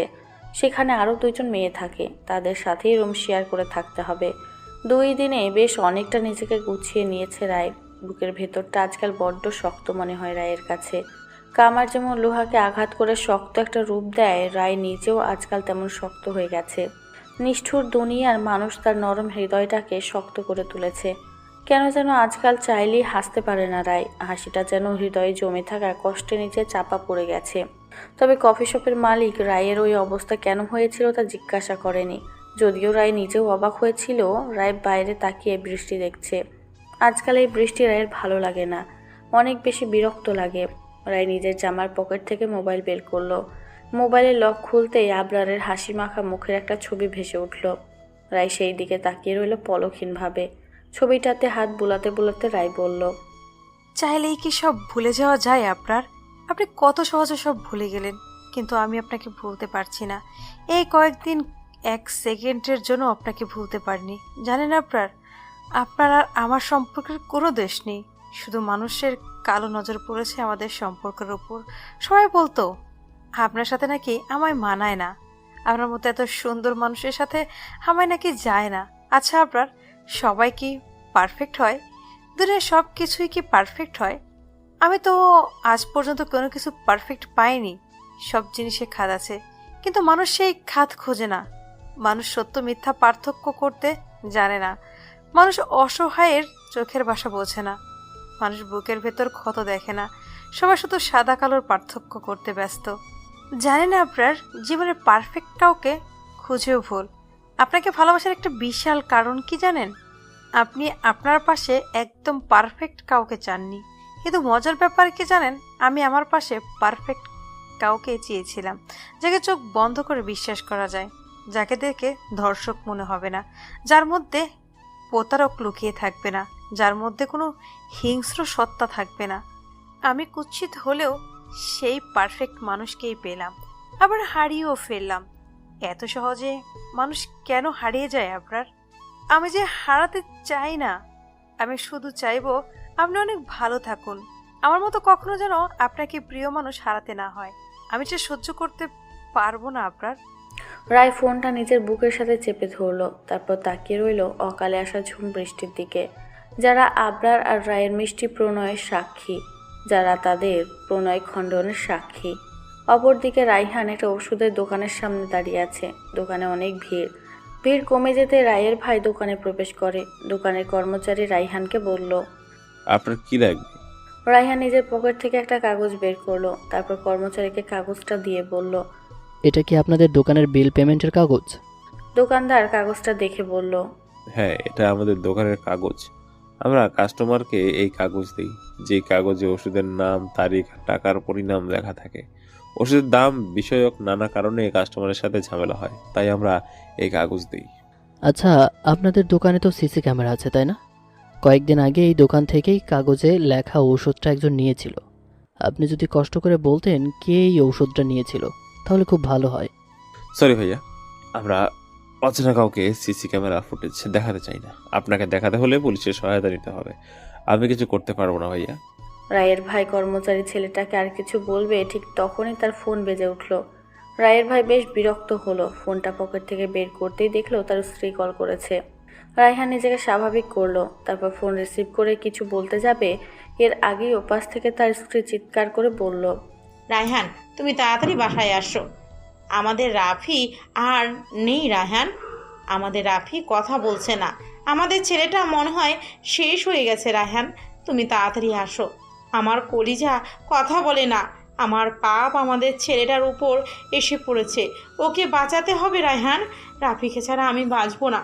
যার জন্য এত কিছু করলাম, সে যদি না থাকে তাহলে আমি কি নিয়ে বাঁচবো? স্ত্রীর কান্নার মধ্য দিয়ে এমন অদ্ভুত কথা শুনে রায়হান ব্যস্ত কণ্ঠে বলল, কি হয়েছে আমাদের রাফির? বলো আমাকে কি হয়েছে। আর তুমি কি সব বলছো? আমি কিছুই বুঝতে পারছি না। ওপাশ থেকে রায়হানের স্ত্রী বলল, আমি আর মা রান্না করেছিলাম। রাফি ঘরে খেলা করছিল। আমি এই কাজ শেষ করে ঘরে আসি। রাফিকে ঘরে না পেয়ে আমি ওকে ডাকতে থাকি, কিন্তু কোনো সাড়া শব্দ না পেয়ে আমি ওয়াশরুমে যাই। আর সেখানে গিয়ে দেখি আমাদের রাফি মেঝেতে পড়ে আছে রক্তাক্ত অবস্থায়। মাথার নিচে রক্তে লাল হয়ে গেছে। রায়হানের যেন পায়ের নিচ থেকে মাটি সরে গেছে। আল্লাহ বলে একটা চিৎকার দেয় রায়হান, তারপর দৌড়ে চলে যায় গাড়ির কাছে। বৃষ্টি থেমেছে কিছুক্ষণ আগে। রায় এখন কাস্টমারদের অর্ডার নিচ্ছে। দোকানে বেশ কয়েকজন কাস্টমার এসেছে। রায় তাদের অর্ডার নিতে টেবিলের কাছে গেল। সর্বশেষ শেষের টেবিলে গেল অর্ডার নিতে। একজন লোক মাথা নিচু করে বসে আছে। রায় নরম গলায় তাকে বলল, স্যার, আপনার অর্ডারটা যদি একটু বলতেন তাহলে খুব ভালো হতো। লোকটা রায়ের দিকে মাথা তুলে তাকাতেই রায় অবাক হয়ে বলল, আপনি লোকটা রায়কে দেখে হালকা হেসে বলল, আরে আপনি এইখানে? সেই দিন রাস্তায় যেই ঝগড়া করলেন, বাবা গো! তা আমাকে দেখে এত অবাক হলেন কেন? আমার এখানে আসাতে মানা আছে নাকি? রায় নিজেকে স্বাভাবিক করে বলল, আপনার অর্ডারটা বলুন। এত বক বক করতে পারবো না, ঝগড়া করার মুড নেই। লোকটা আস্তে করে বলল, আপনি একটা কোল্ড কফি দিন আমাকে, আর কিছু লাগবে না। রায় অর্ডারটা নিয়ে চলে গেল। লোকটার প্রতি প্রথম দিন থেকে বিরক্ত রায়। কফি শপে ওয়েটারের সংখ্যা কম, তাই রায় নিজেই অচেনা লোকটার জন্য কফি নিয়ে এলো। লোকটা কি যেন ভাবছে। রায়ের কেন যেন মনে হলো লোকটা গভীর মনোযোগ দিয়ে কিছু চিন্তা করেই যাচ্ছে, কিন্তু মুখে তা প্রকাশ করছে না। কেমন অন্যমনস্ক হয়ে বসে আছে। লোকটার মুখের হাসিটাও কেমন যেন লোক দেখানো। রায় অচেনা লোকটার কাছে গেল, তারপর কফিটা টেবিলে রেখে দিল। তবুও লোকটার হুঁশ নেই। এক মনে সে ভেবেই যাচ্ছে। রায় টেবিলের উপর আস্তে করে টোকা মেরে বলল, আপনার কফি। অচেনা লোকটা ধ্যান ভাঙল রায়ের কথায়। রায়ের দিকে তাকিয়ে হালকা হেসে লোকটা বলল, ও আচ্ছা, ধন্যবাদ। আপনি যে কফি দিয়েছেন খেয়াল করাই হয়নি। রায় মুচকে হেসে চলে গেল। লোকটার মুখে পাশে লেগে থাকা হাসিটা কেমন যেন হৃদয় স্নিগ্ধ হাসি লাগলো না রায়ের কাছে। হাজার কষ্টের মাঝে মানুষ যেভাবে হাসে ঠিক ওই রকম মনে হলো। অপরদিকে আবরার আর সাদি বসে আছে। আবরার আজ 2 দিন ভার্সিটিতে ক্লাস নেয় না। সে আর ওই ভার্সিটিতে লেকচারার হিসেবে থাকবে না। সাদি আবরারের ঘাড়ে হাত রেখে বলল, বন্ধু, হুট করে সিদ্ধান্ত নিতে নেই। রায়ের সাথে আলাদা করে কথা বল। আঙ্কেল আর আন্টি তোর জন্য মেয়ে দেখা শুরু করেছে। এত দ্রুত কিছু করিস না। আমার মনে হয় তোর আর একটু সময় নেওয়া দরকার। আবরার থমথমে গলায় বলল, তুই এখনো রায়ের কথা বলছিস? একের পর এক অন্যায় করেছে সে, সবাইকে ঠকিয়ে গেছে। এখন মা বাবা যা করবে আমি তাতেই খুশি। সন্তান হিসেবে আর তাদের ইচ্ছার বিরুদ্ধে যেতে চাই না। মানুষ নাকি পাপ করলে তার শাস্তি দুনিয়াতে কিছুটা হলেও ভোগ করে, তবে মজার ব্যাপার হলো মানুষ তা সহজে বুঝতে পারে না। একটা অন্যায় কাজ খুব সহজে করা যায়, কিন্তু সেই কাজের ভয়াবহ কর্মফল আস্তে আস্তে মানুষ ভোগ করে, যার যন্ত্রণা মানুষ না সহ্য করতে পারে আর না কাউকে বলতে পারে। রায়হানের ছেলেকে হাসপাতালে নেওয়া হয়েছে, মাথার পেছনে আঘাত পেয়েছে, ওয়াশরুমে পা পিছলে পড়ে এই অবস্থা হয়েছে। ছোট রাফির শরীর থেকে অনেক রক্ত বের হয়ে গেছে। ডাক্তার রাফির চিকিৎসা করছে। রাফির জন্য জরুরি ভিত্তিতে রক্তের ব্যবস্থা করতে বলেছে ডাক্তার, কিন্তু রায়হান অনেক খুঁজেও ও নেগেটিভ রক্ত এক ব্যাগের বেশি জোগাড় করতে পারেনি। সাদিকে খবর দেওয়া হয়েছে রক্তের জন্য, কারণ তার রক্ত ও নেগেটিভ, কিন্তু রাস্তায় ট্রাফিকের জন্য সে আটকে গেছে। রাফির অবস্থা ভালো না, মাথার পেছনে বেশ কারো আঘাত লেগেছে তার। ছেলের জন্য কাঁদতে কাঁদতে রায়ের ভাবে অসুস্থ হয়ে গেছে। একমাত্র ছেলের কিছু হলে কিভাবে থাকবে সে? অন্যদিকে রায় কফি শপের টেবিলগুলো পরিষ্কার করছিল। ঠিক তখনই তার ফোন বেজে ওঠে। হঠাৎ ফোন বেজে উঠতেই কেঁপে ওঠে রায়, কারণ অনেকদিন তার খোঁজ কেউ নেয় না। রায় টেবিল মোছার কাপড়টা রাখলো, তারপর পকেট থেকে ফোন বের করেই কিছুটা অবাক হলো। ফোনে সাদি ভাই নামটা উঠে আছে। রায় ফোনটা রিসিভ করে বলল, সাদি ভাইয়া, আসসালামু আলাইকুম। কেমন আছেন আপনি? ওপাশ থেকে সাদি বলল, ওয়ালাইকুম আসসালাম রাই, আমি ভালো আছি, তুমি ঠিক আছো তো? জি সাদি ভাই, আমি একদম ঠিক আছি। হঠাৎ কল করলেন যে? রাই, অনেক বড় সমস্যা হয়ে গেছে। রাফি ওয়াশরুমে পা পিছলে পড়ে গেছে, মাথার পেছনে অনেক আঘাত পেয়েছে। ওকে হাসপাতালে নেওয়া হয়েছে, কিন্তু রাফি মনে হয় বাঁচবে না। ও নেগেটিভ রক্তের ব্যবস্থা করতে পারেনি তোমার ভাই। আমার রক্ত ও নেগেটিভ। আজ 2 দিন আমি রক্ত দিয়েছি। ডাক্তার হয়তো আমার শরীর থেকে রক্ত নেবে না। তার মধ্যে আমি ট্রাফিকে আটকে আছি, কি করব বুঝতে পারছি না। সময় মতো রক্ত দিতে না পারলে রাফিকে বাঁচানো যাবে না। রায়ের চোখ ভরে এলো। রাফিকে কোলে পিঠে করে মানুষ করেছে নিজের হাতে। সারাদিন গলা জড়িয়ে থাকতো ছোট ছেলেটা। কত রাত বাচ্চাটাকে বুকে নিয়ে পার করে দিয়েছে রায়। বুকের ভেতরটা কেমন খা খা করে উঠল রায়ের। রায় কাপা স্বরে বলল, সাদিক কৃতজ্ঞতার সুরে বলল, আমি জানতাম তুমি কখনো কঠোর হবে না। এই উত্তরটা শুনতে তোমাকে কল করেছি। আমি হাসপাতালের ঠিকানা তোমার ফোনে মেসেজ করে পাঠিয়ে দিয়েছি, তুমি তাড়াতাড়ি যাও। রায় ওকে বলে ফোন কেটে দিল। তারপর মেসেজ চেক করতে লাগলো। স্বাধীন নাম্বার থেকে আসা ঠিকানা সুন্দর করে পড়ে নিল রায়। তারপর এক দৌড়ে চলে গেল কফি শপের মালিকের কাছে। রায়কে দৌড়ে আসতে দেখে মালিক বলল, কি হয়েছে রাই, এভাবে দৌড়ে এসেছো কেন? রায় দুঃখ ভরা কণ্ঠে বলল, কাকা, আমাকে 200 টাকা দেবেন? আমার ভাইয়ের ছেলে অ্যাক্সিডেন্ট করেছে, সেখানে আমায় যেতে হবে। আমার কাছে টাকা নেই। আপনি আমার বেতন থেকে 200 টাকা কেটে নেবেন। ছেলেটাকে রক্ত দিতে হবে, নইলে বাঁচবে না। আমি রক্ত দিয়ে আবার চলে আসব, দরকার হলে বাইরের কাজ করে দেব, কিন্তু আমাকে প্লিজ একটু যেতে। রায়ের এমন আচরণে কফি শপের মালিক অনেকে অবাক হলো, কারণ সে রায়ের কথায় যতটুকু বুঝেছে তার পরিবার তাকে ত্যাগ করেছে। রায়ের সাথে তাদের কোনো সম্পর্ক নেই, কিন্তু রায় তাদের কাছে যাওয়ার জন্য হাত জোর করে কিছু টাকা চাইছে। মালিকের কঠোর হৃদয় কেন যেন মলিন হয়ে যায় রায়ের চোখে পানি দেখলে। কেন যেন কিছু বলতে পারে না শক্ত গলায়। মালিক টাকার বান্ডিল থেকে 100 টাকা 2টা নোট রায়ের হাতে দিয়ে বললেন, তাড়াতাড়ি ফিরে এসো, বেশি দেরি করো না। রায়ের মুখে কৃতজ্ঞতার হাসি ফুটে উঠল। সে টাকা নিয়ে একটা দৌড় দিল। কিছু দূর যেয়ে রায় পিছনে ফিরে তাকালো, তারপর মালিকের দিকে তাকিয়ে পড়ল। আপনার এই ঋণ কখনো ভুলবো না আমি। তারপর রায় দৌড়ে চলে গেল শপের বাইরে। অপরদিকে রাফির অবস্থা ভালো না। 1 ঘন্টার মধ্যে যেভাবেই হোক রক্ত দিতেই হবে। সাদের গাড়ি অনেক বড় ট্রাফিকে আটকে গেছে, চাইলেও সে যেতে পারছে না। অন্যদিকে রায় খুব কষ্টে একটা রিকশায় উঠে পড়ল, কিন্তু কিছু দূর গিয়ে সেটাও থেমে গেল, কারণ সামনে বিশাল ট্রাফিক। রাস্তার মোড়ে নাকি বাইক অ্যাক্সিডেন্ট হয়েছে, তাই গাড়িগুলো যেতে পারছে না। সেখানে অনেক ঝামেলা হচ্ছে। রায় রিকশা থেকে নেমে গেল। রিকশাওয়ালার ভাড়া মিটিয়ে রায় রোদের মধ্যে দৌড়াতে লাগলো খুব জোরে। রায় ভুলে গেল তার ক্ষত বিক্ষত পায়ের কথা। রায় ভুলে গেল তার ঘানা শুকনো হৃদয়ের কথা। রায় ভুলে গেল প্রিয়জনদের দেওয়া আঘাতের কথা। রায় ছুটে চলল সন্তান তুলো ছোট্ট বাচ্চাটার জন্য, যার ছোট হৃদয়ে কোনো পাপ নেই, যে জানে না এই সমাজের জটিলতার কথা। প্রায় 10 মিনিট দৌড়ে ট্রাফিক পার করলো, তারপর আরেকটা রিকশায় উঠে পড়লো। হাসপাতালে পৌঁছাতে আরও 15 মিনিট লেগে যায়। রায় হাসপাতালে পৌঁছে স্বাধীর নাম্বারে কল করলো। তারপর স্বাধীর দেওয়া তথ্য মতো রায় 3 তলায় উঠে গেল। রায় একজন নার্সের সহায়তায় 302 নাম্বার রুমের কাছে আসতেই থমকে গেল। তার সামনে দাঁড়িয়ে আছে অতি পরিচিত মানুষগুলো, যারা বিনা দোষে তাকে ত্যাগ করেছে। রায়ের পরিবারের সবাই অবাক চোখে রায়ের দিকে তাকিয়ে আছে। তারা যেন রায়কে আশা করেনি এখানে। রায় দৌড়ে ওর ভাইয়ের কাছে গিয়ে বলল, রাফি কি অসুস্থ? ওর নাকি রক্ত লাগবে? আপনারা কি রক্ত খুঁজে পাননি? আমি ওকে রক্ত দেব। ডক্টরকে ডাক দিন দয়া করে, বলুন রক্ত দিতে লোক এসে। রায়ের কথা শেষ হতেই ওর বাবা বললেন, তোমার রক্ত আমার নাতিকে দেওয়া হবে না, তুমি ফিরে যাও। এই বিপদের সময় এমন অদ্ভুত কথা রায় তার বাবার মুখ থেকে আশা করেনি। রায় পেছনে ঘুরে নিজের বাবার দিকে তাকালো। রায়ের বাবা রায়কে উদ্দেশ্য করে আবার বলল, তুমি কোন সাহসে এখানে এসেছো? চলে যাও এখান থেকে। আমাদের নাক কান তো কেটে দিয়েছো, এখন কি আরো ক্ষতি করার বাকি আছে? তোমার মুখ আমরা দেখতে চাই না। নিজের বাবার মুখে এমন কথা শুনে রায় কাঁদল না। তার চোখের কোণে অশ্রু জমা হলো না, কিন্তু হাতের মোড় শক্ত হয়ে গেল। নিজের বাবার দিকে চোখে চোখ রেখে রায় বলল, আমাদের মধ্যে বাবা মেয়ের সম্পর্ক অনেক আগেই শেষ হয়ে গেছে। এখন না আমি আপনার কুলাঙ্গার সন্তান, আর না আপনি আমার মহামান্যবান জন্মদাতা।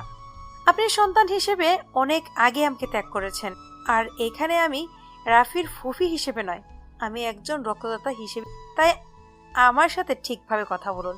আর একটা কথা, এখানে সাদি ভাই আমাকে রক্ত দেওয়ার জন্য আসতে বলেছে, তাই বারবার নিজের মেয়ে বলে দাবি করবেন না আমাকে, কারণ আমি এখন না আপনার মেয়ে, আর না আপনার অপমান বারবার সহ্য করব আমি। রায় তার ভাই রায়হানের দিকে তাকিয়ে বলল, ছেলেকে যদি বাঁচাতে চান তাহলে ডক্টরকে আসতে বলুন, নইলে আমি চলে যাচ্ছি। এখানে কারো কাছে অপমান হতে আমি আসিনি। রায়ের কথা শেষ হতে রায়হান বলল, আমি ডাক্তারকে ডাকতে যাচ্ছি, একটু অপেক্ষা করো রায়, আমি যাচ্ছি। রায়হান ডাক্তার ডাকতে ছুটে গেল, কারণ বেশি সময় নেই। রক্তের অভাবে নইলে একমাত্র ছেলে মারা যাবে। রায়হান ডাক্তারকে সাথে নিয়ে এলো। ডাক্তার রায়কে দেখে বলল, অবশেষে রক্তদাতা পেলাম। আপনি তাড়াতাড়ি চলুন, ছেলেটার অবস্থা ভালো না, যত তাড়াতাড়ি সম্ভব রক্ত দিতে হবে তাকে। রায় ডাক্তারের পেছনে যেতে লাগলো। ডাক্তার রায়কে নিয়ে একটা রুমের ভেতর গেলেন, তারপর একটা বেডে শুতে বললেন। ডাক্তার রায়ের রক্তের গ্রুপ চেক করলেন। তারপর ডাক্তার রায়ের শরীর থেকে রক্ত নিতে লাগলেন। এক ব্যাগ রক্ত নেওয়ার পর ডাক্তার বললেন, আপনার শরীরে রক্ত স্বল্পতা আছে, আপনার শরীর থেকে এক ব্যাগে বেশি নেওয়া যাবে না, কিন্তু রোগীর আরও এক ব্যাগ লাগবে। রায় ডাক্তারের দিকে তাকিয়ে হতাশ কণ্ঠে বলল, আমার শরীর থেকে আরো এক ব্যাগ রক্ত নিলে আমি মরে যাব না, আর মরে গেলেও কারো কিছু হবে না, কিন্তু রক্তের অভাবে এই বাচ্চা ছেলেটা মারা গেলে ওর মা কষ্ট পাবে, তার বুক খালি হবে, আর আমি সেটা চাই না। তবে আমার একটা শর্ত আছে, আমি বাচ্চাটাকে একবার দেখতে চাই। রায়ের কথায় ডাক্তার যেন অবাক হলেন, কারণ কোনো রক্তদাতা এভাবে রোগীর কথা চিন্তা করে না। নিজের শরীরের ক্ষতি করে কেউ অতিরিক্ত রক্ত দেয় না। ডাক্তার কিছু একটা ভেবে বললেন, ঠিক আছে, তবে বাচ্চারা কষ্ট পাবে এমন কিছু করতে পারবেন না আপনি। রায় মুচকি হেসে জবাব দিল, ঠিক আছে। রায়ের শরীর থেকে 2 ব্যাগ রক্ত নেয় ডাক্তার। তারপর রায়কে বললেন, আপনি কিছুদিন আরাম করুন, আমি রক্ত নিয়ে যাচ্ছি। আপনি এখন বেড থেকে উঠবেন না, নার্সকে পাঠিয়ে দিচ্ছি, নার্স আপনাকে বাচ্চাটার কাছে নিয়ে যাবে। এবার আমি আসি। ডক্টর মুশকি চলে গেল। ডাক্তার যেতেই রায়ের চোখে পানি এলো। একটু আগে কতটা কষ্ট নিজের বাবার সাথে অমন আচরণ তা কেবল রাই জানে। বারবার কটু কথা শুনতে শুনতে এখন আর সবার সামনে চোখের পানি আসে, তবে নিরালায় চোখের কোণে টলমল করে অশ্রুধারা। 15 মিনিট পরে একজন নার্স এসে রায়কে বলল, আপনি চাইলে এখন দেখা করতে পারেন রোগীর সাথে। রায় অতি কষ্টে বেড থেকে উঠে বসলো। উঠে বসতেই রায়ের মাথা ঘুরে গেল। শরীরের সব শক্তি দিয়ে রায় বিছানার চাদর শক্ত করে ধরলো। মুখ থেকে একটা শব্দও করলো না। তারপর আস্তে আস্তে করে বেড থেকে নিচে নামলো। নার্স রায়কে ধরে বাইরে নিয়ে গেল। বাইরে এসে একটা বারের জন্য তার পরিবারের কারোর দিকে তাকালো না রায়। নার্সকে ধরে এগিয়ে গেল। নার্স রায়কে আইসিইউ এর ভিতর নিয়ে গেল। রায় আস্তে আস্তে ছোট রাফির কাছে গেল। রাফিকে দেখে রায়ের বুকটা কেঁপে উঠল। পুরো মাথা জুড়ে ব্যান্ডেজ, মুখে অক্সিজেন মাস্ক। অচেতন অবস্থায় পড়ে আছে তার আদরের বাবাই। রায় ওর মাথায় হাত বুলাতে বুলাতে বলল, ভালো হয়ে যাও বাবাই, তোমাকে এভাবে একদম মানায় না। তুমি আবার আগের মতো হয়ে যাও। হাঁডি তোমাকে রক্ত দিয়ে তুমি একদম ঠিক হয়ে যাবে। বাইরে তোমার জন্য সবাই কত কষ্ট পাচ্ছে, আর তুমি অসুস্থ হয়ে শুয়ে আছো। আমাদের আর দেখা হোক আর না হোক, তুমি আমাকে অতীতের মতো আবারও আন্টি বলে ডাকো আর নাই ডাকো, তবু আমি চাই তুমি ভালো থাকো। রায়ের চোখের কার্নিশ বেয়ে জল গড়িয়ে পড়ে। রায় ছোট রাফির কপালে চুমু দেয়। তারপর চোখের পানি মুছে উঠে দাঁড়ায়। মুখে একটা মিথ্যা কাঠিন্য ভাব তুলে ধরে। বাইরে থাকা মানুষগুলোর সামনে আর দুর্বল হবে না সে। পেছন ঘুরে রাফিকে দেখে রায়, তারপর বাইরে বেরিয়ে আসে। বাইরে আসতেই রায়ের আবরারকে দেখতে পায়। একটু দূরেই সাদিকে নিয়ে দাঁড়িয়ে আছে। রায় নিজের চোখ ফিরিয়ে নেয়। রায় চলে যাওয়ার জন্য পা বাড়ায়। তখন পেছন থেকে রায়ের বাবা বললেন, আপনার টাকা নিয়ে যান, আমার নাতির জন্য রক্ত দিয়েছেন, নিজের প্রাপ্যটা নিয়ে যান। রায়ের বাবা একটা 10,000 টাকার বান্ডিল রায়ের হাতে দেন। তারপর বলে, আশা করি এতে আপনার রক্তের দাম পূরণ হয়ে যাবে। এখন আপনি আসতে পারেন। নিজের বাবার দিকে তাকিয়ে হঠাৎ রায় জোরে জোরে থাকে। রায়ের এমন হাসিতে সবাই চমকে যায়। রায় হাসতে হাসতে একটা চেয়ারে বসে। হঠাৎ করে রায়ের হাসি বন্ধ হয়ে যায়। রায় নিজের বাবার দিকে তাকিয়ে বলল, আপনাকে দেখার আমার খুব কষ্ট হচ্ছে, আমার মায়াও হচ্ছে। সে আপনারা একটু আগেই রক্তের জন্য পাগল হয়ে গিয়েছিলেন, সেই আপনারা এখন 10,000 টাকা দিচ্ছেন আমাকে, তাও আবার উপহাস করে, আবার চলে যেতে বলছেন। একটা মানুষের জীবনের মূল্য 10,000 টাকা। হ্যাঁ, যেহেতু আমি রক্ত দিয়েছি তাই খুশি হয়ে আমাকে টাকা দিতেই পারেন, কিন্তু তাই বলে অপমান সহ্য করব না আমি। খুব দেমাক, তাই না? যে টাকা মানুষকে জীবনের মূল্য হয় সেই টাকা আমার দরকার নেই। আর হ্যাঁ, আপনার সন্তানদের শরীরে তো আপনার রক্তই বইছে, তাহলে তাদের নিজের কাছে রেখেছেন কেন? তাদেরকে বলুন আপনার রক্তের দাম ফেরত দিতে। রায় টাকার বান্ডিলটা ডাস্টবিনে ছুঁড়ে মারে। তারপর বাবার দিকে তাকিয়ে বলল, এরপর আমাকে নিজের সন্তান মনে করে ভুল করবেন না, কারণ আপনার মেয়ে মরে গেছে। একবার নয়, সে বারবার মরেছে। আর এরপর কেউ যদি আমাকে একা ভেবে যা ইচ্ছে বলতে আসে, তাহলে আমার চেয়ে খারাপ কেউ হবে না। রায় আস্তে আস্তে হাসপাতাল থেকে বেরিয়ে এলো। বুকের ভেতর ভারী হয়ে এসেছে। রোদের প্রখর আলো চোখে পড়তে রায়ের মাথার ঘুরে গেল। দুর্বল শরীরে হেঁটে চলাই যেন ভীষণ কষ্টকর। রায় হাসপাতালের পাশের একটা দোকান থেকে 1 বোতল পানি কিনে নিল। রায় রাস্তার এক পাশে দাঁড়িয়ে নিজের মাথায় পানি ঢালতে লাগলো। তারপর রাস্তার পাশে বসে পড়ল।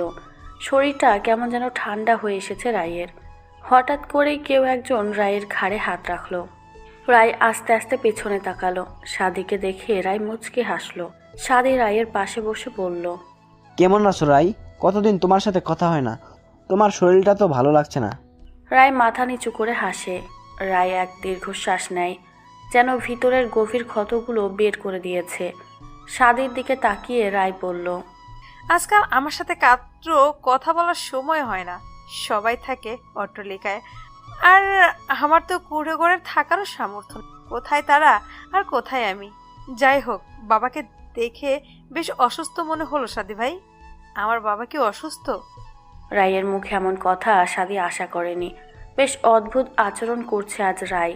সাদি রায়ের কথার জবাব দিয়ে বলল, একটু আগেই তো বললে সে তোমার বাবা নয়, এখন আবার তার কথাই জিজ্ঞাসা করছো? ব্যাপারটা কিন্তু বেশ অদ্ভুত। সাদির দিকে তাকিয়ে রায় বলল, সম্পর্কে অবনীত হলে আমরা চাইলেও প্রিয়জনকে অপমান করতে পারি, কিন্তু আমরা চাইলে আমাদের প্রিয়জনদেরকে অস্বীকার করতে পারি না। আমরা চাইলেও তাদের প্রতি প্রচণ্ড ভালোবাসা প্রকাশ করতে পারি না। হাজারো কটু কথায় তাদের অপমান করতে পারি না, কিন্তু অপর মানুষটা অতি তীব্র অস্বীকার করতে পারি না। আমার বাবা হয়তো আমাকে যা ইচ্ছে তাই বলেছে, এখন হয়তো অনেক বেশি ঘৃণা করে, কিন্তু এখনো কোথাও না কোথাও আমাকে সে আগের মতোই ভালোবাসে। আমি যখন বাবাকে বলছিলাম তার মেয়ে মরে গেছে, তখন স্পষ্ট তার চোখে আমি পানি রেখে। আমরা তাদের মৃত্যুতেই কাঁদি যাদের অনেক বেশি ভালোবাসি আমরা। রায় কিছুক্ষণ চুপ থেকে আবার বলল, আমার নিষ্ঠুর বাবা কি সত্যিই ভালো আছে সাদি ভাই? সাদি হতাশ কণ্ঠে জবাব দেয়, কাকুর শরীরটা ভালো নেই খুব একটা। কিছুদিন আগে বুকের ব্যথাটা বেড়ে গিয়েছিল, এখন আগের মতো আর হাঁটাচলা করতে পারে না। রায় আবারও হাসে। সাদি রায়ের হাসার কারণ খুঁজে পায় না। রায় উঠে দাঁড়ায়, তারপর সাদির দিকে তাকিয়ে বলে। রায় কথাটা বলে হাঁটা শুরু করে। ঠিক তখনই সাদি বলল, আবরার খুব তাড়াতাড়ি বিয়ে করছে রাই, ওর জন্য মেয়ে দেখা হচ্ছে। রায় থমকে যায়, পাথরের মতো দাঁড়িয়ে থাকে। কিছুক্ষণ পর পেছনে ফিরে রায় বলল, আমি এতদিন জানতাম সময়ের সাথে নাকি মানুষ বদলায়, তাই বলে ভালোবাসার মানুষকেও বদলে ফেলতে হয় জানতাম না। যে মাঝপথে ছেড়ে চলে যায় সে ভালো থাকার জন্যই চলে যায়। আর আমি আপনার বন্ধুকে অনেক ভালোবাসি, তাই তাকে সুখে দেখতে চাই।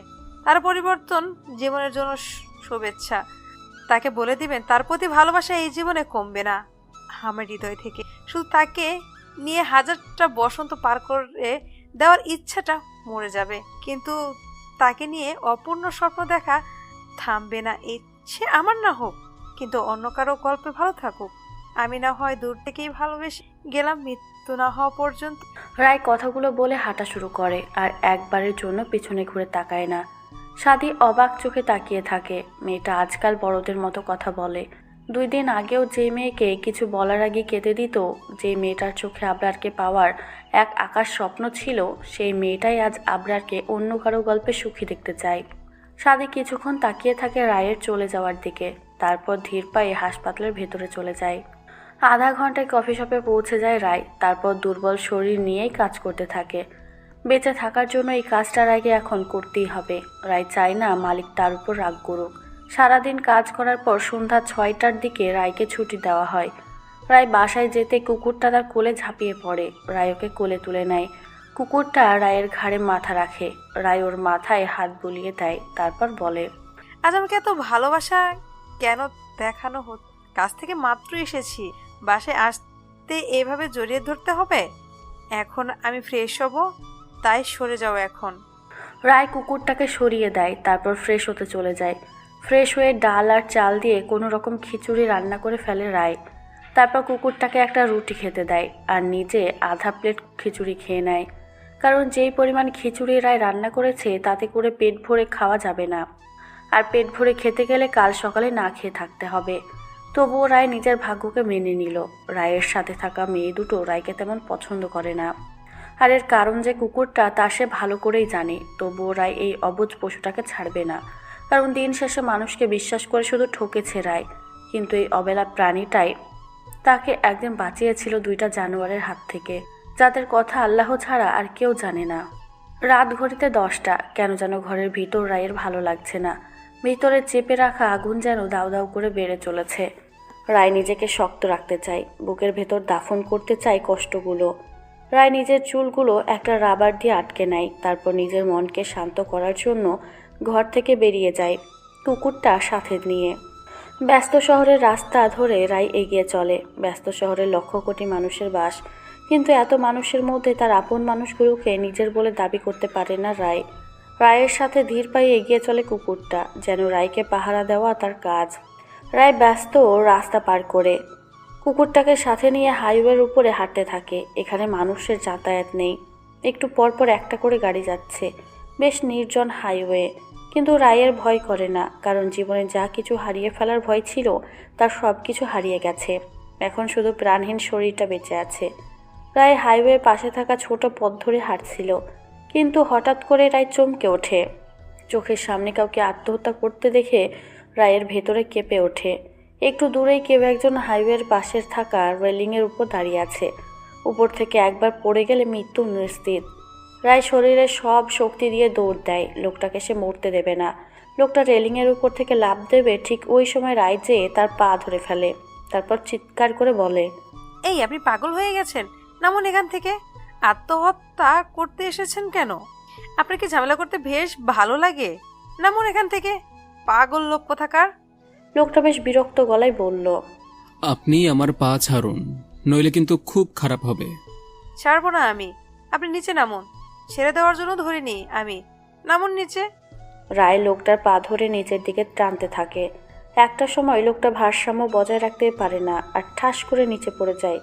নিচেই পড়েই সে মা বলে চিৎকার করে। তারপর রায়ের দিকে কটমট করে তাকিয়ে বলে, আমাকে এখানে ফেলে দিলেন কেন? আপনার জন্য কত ব্যথা পেলাম আমি। রায় বেশ রাগী গলায় জবাব দিল, এইটুকুই ব্যথাই সহ্য করতে পারেন না, আবার সুসাইড করতে এসেছেন? হাইওয়ের উপর থেকে পড়লে এতক্ষণে সোজা উপরে থাকতেন, হাত পা মাথা একটা ঠিক থাকতো না এতক্ষণ। এখন বাজে কথা বাদ দিয়ে উঠে পড়ুন। রায় লোকটাকে উঠতে সাহায্য করে। তারপর লোকটার পাশে বসে শান্ত গলায় বলল, অবুঝের মতো এখানে উঠেছিলেন কেন? পড়ে গেলে কি হতো জানেন? লোকটা রায়ের কথার জবাব দেয় না, নিচের দিকে তাকিয়ে থাকে। রায় লোকটার দিকে তাকিয়ে আবারও বলল, কি আপনার?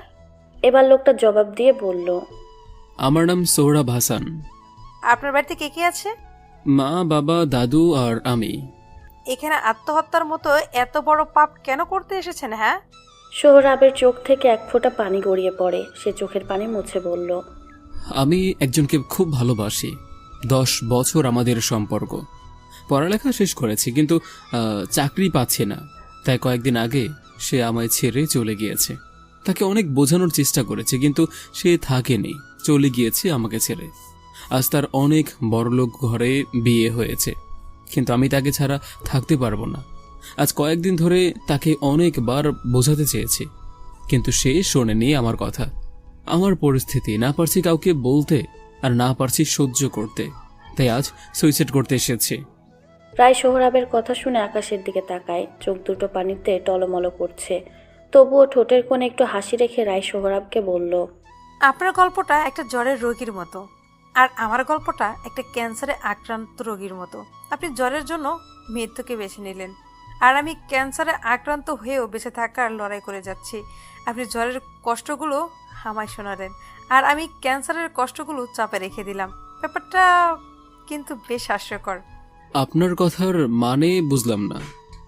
সব কথার মানে জানতে নেই, কিছু কথা বাক্যহীন থাকাই ভালো। একটা কাজ করুন, আপনার বাসায় কল করুন, তারপর বলুন আপনার অ্যাক্সিডেন্ট হয়েছে। সোহরাব রায়ের দিকে তাকিয়ে বলল, কি সব বলছেন? আমি আপনার কথায় মিথ্যা কেন বলবো? যা বলছি তাই করুন, প্রশ্ন করবেন না কোনো। সোহরাব রায়ের কথা মতো বাসায় কল করলো। সোহরাবের মা ফোনটা ধরার পর সোহরাব বলল তার অ্যাক্সিডেন্ট হয়েছে।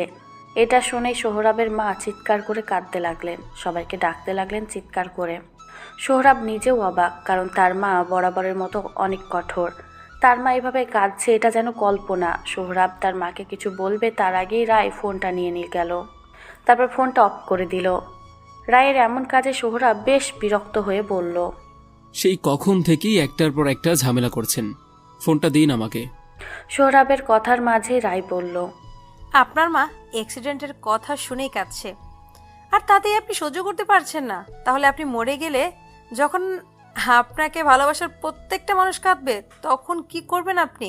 আপনার মা অ্যাক্সিডেন্টের কথা শুনে ভেঙে পড়েছেন, কিন্তু যখন তার কানে আপনার মৃত্যু সংবাদ যেত, তখন তার কি হতো একবার ভেবে দেখুন। যে চলে যেতে চায় তাকে যেতে দেওয়া উচিত। ভালোবাসার মানুষটা থাকুক অন্য কারো সম্পূর্ণ গল্প হয়ে। আমার আর তার গল্পটা হয় অসম্পূর্ণই থাকুক, দোষ কি তাতে? পৃথিবী শুরু থেকে এই পর্যন্ত সমস্যা আছে, তাই বলে পৃথিবী ছেড়ে কেউ যাব? জীবনটা একটা ঘরের মতো, যেখানে অন্ধকার আপনাকে গ্রাস করতে চাইবে। আপনি অন্ধকারকে মুচকি হাসি দিয়ে গ্রহণ করবেন, তারপর ঘরের ছোট্ট জানালাটা খুলে দেবেন। দেখবেন চাঁদের রূপালী আলো পুরো ঘর ঝলমল করছে, অন্ধকার নেই কোথাও, পুরো ঘর ভালোবাসার চাদরে জড়িয়ে আছে। ঠিক তেমনি জীবনে বিপদ আসবে, জীবনে ভুল মানুষ আসবে, তাই বলে সঠিক মানুষগুলোকে ছাড়া যাবে না। অনেক রাত হয়েছে, এখন বাড়ি চলে যান। বাড়িতে যেতেই দেখবেন আপনার মা আপনাকে ধরে হাও মাও করে কাঁদছে, আপনার পুরো গায়ে স্নেহের হাত বুলিয়ে দিচ্ছে, আপনার গালে চোখে চুমু দিচ্ছে। আর যখন জানবে আপনি মিথ্যে বলছেন, তখন আপনার বাবা রাগ দেখিয়ে একটা চড়ও মারবে। আপনার দাদু আস্তে করে বলবে, এমন ভয় আর দেখিও না দাদু ভাই। তারপর বলবে, দিন দিন দুষ্ট হচ্ছ তুমি। তখন যদি আপনার মনে হয় আপনার মরে যাওয়া উচিত, তাহলে সত্যি আপনার মরা উচিত। রায় সোহরাবকে তার ফোনটা দিয়ে দেয়, তারপর তার পাশ থেকে উঠে হাঁটতে শুরু করে। কিছুটা পথ যেয়ে রায় পেছনে ঘুরে তাকায়, তারপর আবারও বলে, জীবন একটা নাট্যমঞ্চ, আমরা সবাই এখানে অভিনেতা অভিনেত্রী। গল্পের মাঝপথে ছন্দের পতন হবে, তাই বলে আপনি যদি মঞ্চ থেকে নেমে যান, তাহলে আপনার সাথে জড়িত থাকা সব অভিনেত্রীদের অভিনয় শেষ হবে। গল্প যেমনই হোক, গল্পের শেষটা যেমনই হোক, গল্প আনন্দ হোক বা দুঃখ হোক, মঞ্চ থেকে নামা যাবে না। সকাল ঘড়িতে 10টা। রাফির জ্ঞান ফিরেছে একটু আগে। জ্ঞান ফেরার পর সবাই রাফিকে দেখতে গেছে, কিন্তু রায়ের ভাবি নিজের ছেলেকে দেখতে যায়নি। কাল থেকেই সে কারোর সাথে কথা বলছে না, কাল রাত থেকে কিছু খায়নি। রায়হান অনেকবার রাফিকে দেখতে যেতে বলেছে, কিন্তু সে যায়নি। কাল থেকে রায়ের ভাবি অন্য মনস্ক হয়ে আছে। নিজের স্ত্রীকে মনমরা দেখে রায়হান তার পাশে যেয়ে বসলো। স্ত্রীর কাঁধে হাত রাখতেই সে কেঁপে উঠল। পাশে তাকিয়ে রায়হানকে দেখেই রায়ের ভাবি মুচকে হাসলো, তারপর বলল, রায়হান, তুমি এখানে কি করছো? নাস্তা করছো তুমি? নাস্তা তো অনেক আগেই করেছি আমি, কিন্তু কাল রাত থেকে তো তুমি কিছুই খাওনি। শরীর কি খারাপ লাগছে তোমার? আমি ঠিক আছি, আমার আবার কি হবে? আচ্ছা রায়ান, আমাদের ছেলেটা কেমন আছে? এখন একদম ঠিক আছে। আমরা সবাই তো রাফিকে দেখতে আসলাম, কিন্তু তোমাকে কত করে ডাকলাম, তবুও গেলে না কেন? কি হয়েছে তোমার? আমার ভালো লাগছে না। আচ্ছা রায়হান, আমি যে তোমাকে সব সময় তোমার মা বাবার থেকে আলাদা হতে বলি, আমি যে তোমাকে রায়ের নামে বিচার দিতাম, এর জন্য তোমার রাগ হতো না? প্রতি মাসে তোমার থেকে বিনা হিসেবে টাকা নেই, তোমার কি সন্দেহ হয় না রায়হান? স্ত্রীর কথায় মুচকি হাসে রায়হান। স্ত্রীর মাথা নিজের কাঁধের উপর রেখে রায়হান বলে, প্রত্যেকটা মেয়ে চায় তাদের একটা নিজের সংসার হোক, সবাই চায় স্বামী সন্তান নিয়ে একটু আলাদা থাকতে। তাই তোমার ইচ্ছেগুলো অস্বাভাবিক না। আর রায়ের নামে তুমি বিচার দিয়েছো, এটা ঠিক, তবে নিজের বোন হিসেবে তুমি বলতেই পারো, তাতে কোনো ভুল নেই। আর হ্যাঁ, টাকা রোজগার করি তোমাদের ভালো রাখতে। নিজের মা বাবা ভাই বোন স্ত্রী সন্তানকে ভালো রাখতে ছেলেরা রোজগার করে। আর আমার রোজগার করা টাকা যদি তোমরা খরচ না করো, তাহলে কে করবে? আমার তো আপন বলতে তোমরাই আছো। আর বলছো সন্দেহের কথা? আমার টাকা আর তোমার টাকার মধ্যে পার্থক্য কি বলতে পারো? হয়তো তুমি তোমার পরিবারেই মাস শেষে কিছু টাকা খরচ করবে, সেখানে সন্দেহের কি আছে? তোমার মা বাবাকে আমার মা বাবার থেকে আলাদা করে কখনো দেখি না, তাই সন্দেহের প্রশ্ন আসতেই পারে না। রায়ের ভাবি স্বামীর দিকে অশ্রু ভরা নয়নে তাকিয়ে থাকে, তারপর একটা দীর্ঘ নিঃশ্বাস নিয়ে বলে, রায়কে কি ফিরিয়ে আনতে পারবে রায়হান? বাবার সাথে একবার কথা বলে দেখো না। রায়হানের মুখের মুচকে হাসিটা গায়েব হয়ে যায়। বিষণ্ণ কণ্ঠে রায়হান জবাব দেয়, জানি না বাবা কি করবে, তবে আমার কিছু ভালো লাগছে না। ব্যাপারটা নিয়ে আরও খোঁজ নেওয়া দরকার ছিল। এখন দেখি কি করা যায়। চলো, তুমি এখন খেয়ে নেবে। অন্যদিকে আবরার তার বাবা মায়ের সামনে বসে আছে। আবরার মা বাবা যে ছেলের প্রতি বিরক্ত তা বোঝাই যাচ্ছে। আবরার মাথা নিচু করে চুপচাপ বসে আছে। ছেলের এমন নিশ্চুপ থাকা আফজাল খানের সহ্য হলো না। আফজাল খান বেশ রাগী গলায় আবরারকে বলল, তোমার কথা আমি বুঝতে পারছি না আবরার। তুমি ওই দিন বলেছো আমরা যা করব তুমি তাতেই খুশি, আর আজ বলছো বিয়ে করবে না। ওই মেয়েটা তোমার মাথা নষ্ট করে ফেলেছে। প্রথম থেকেই ওই মেয়েকে আমাদের পছন্দ ছিল না, কিন্তু তোমার জন্য তাকে মেনে নিয়েছিলাম আমরা। তোমার ফুপু মেয়ে দেখছে, আমরা ওই মেয়ের সাথেই তোমার বিয়ে দিতে চাই। মেয়েটা রাইয়ের থেকে অনেক ভালো দেখতে, দয়া করে আজ ঝামেলা করো না তুমি। আবরার উঠে দাঁড়ালো, তারপর মাথা নিচু করেই বাবাকে জবাব দিল, প্লিজ বাবা, আমি এই ব্যাপারে কোনো কথা বলতে চাই না।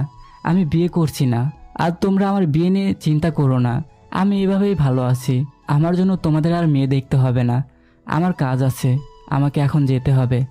আবরার তার বাবা মায়ের কথা শোনার অপেক্ষা করলো না, দ্রুত পায়ে বাসা থেকে বেরিয়ে গেল। ছেলের এমন কাণ্ডে আফজাল খান দীর্ঘ নিঃশ্বাস ফেললেন। শুধু সময় ঘড়িতে সন্ধ্যা 6টা। কফি শপে রায়ের কাজ শেষ। রায় নিজের কাপড় পাল্টে শপ থেকে বেরিয়ে গেল। শপ থেকে 15 মিনিটের রাস্তা হেঁটে রায়কে যেতে হয়। রায় রাস্তা পার হয়ে দ্রুত হাঁটতে লাগলো, কিন্তু হঠাৎ কেউ একজন চিৎকার করে বলল, এই যে শুনছেন, এই লাল জামা একটু দাঁড়ান। রায়ের গায়ে একটা লাল রঙের জামা। রায় আশেপাশে তাকিয়ে দেখলো কেউ নেই, তাই সে পেছনে ঘুরে তাকালো মানুষটাকে দেখার জন্য, আর তাকাতেই অবাক হয়ে যায়। একটু দূরেই সোহরাব, সে রায়ের দিকে দৌড়ে আসছে। তারপর বলে, আপনি জানেন 1 ঘন্টা ধরে আমি এখানে দাঁড়িয়ে আছি আপনার জন্য। রায়ের মুখে বিরক্তির ছাপ। রায় কপাল কুঁচকে বলল, এভাবে রাস্তার মধ্যে ডাকার মানে কি? আর আমি কি আপনাকে দাঁড়িয়ে থাকতে বলেছি? লোকটা হালকা হাসে। নিজের চুলে হাত বুলিয়ে সোহরাব জবাব বলল, তা হয়তো বলেননি, কিন্তু আমাকে আপনার কাছে আসতে কিন্তু বাধ্য করেছেন। আচ্ছা, আমাকে একটা কথা বলুন, আপনি এত অদ্ভুত কেন? আপনি বেশ অদ্ভুত রকম কথা বলেন। রায় সহজভাবেই বলল, মানুষের জীবন যখন অদ্ভুত খেলায় মতো থাকে, তখন তার ভেতর থেকে অদ্ভুত রকমের কথা উৎপত্তি হয়। যাই হোক, আমাকে যেতে হবে। রায় আবারও হাঁটতে শুরু করে। সোহরাব রায়ের পেছনে হাঁটতে আরম্ভ করে। তারপর বলে, আপনি কাল আমাকে বেঁচে থাকার এক বিস্তর বর্ণনা দিয়েছেন। জীবনের গল্পে পাওয়া না পাওয়ার পরেও টিকে থাকতে বলেছেন। আজ কয়েকটা প্রশ্ন করতে চাই আপনাকে। আপনি কি উত্তর দেবেন? উত্তর না পেলে আমি শান্তি পাবো না। রায় পেছনে ঘুরে তাকায়। কয়েক সেকেন্ড তাকিয়ে থেকে রায় বলল, উত্তর জানা থাকলে নিশ্চয়ই বলবো, একবার বলেই দেখুন। সোহরাবের চেহারায় হতাশা বিরাজ করছে। সে আক্ষেপ ভরা কণ্ঠে রায়কে বলল, আচ্ছা, আমার ভালোবাসার মানুষটা আমার কেন হলো না?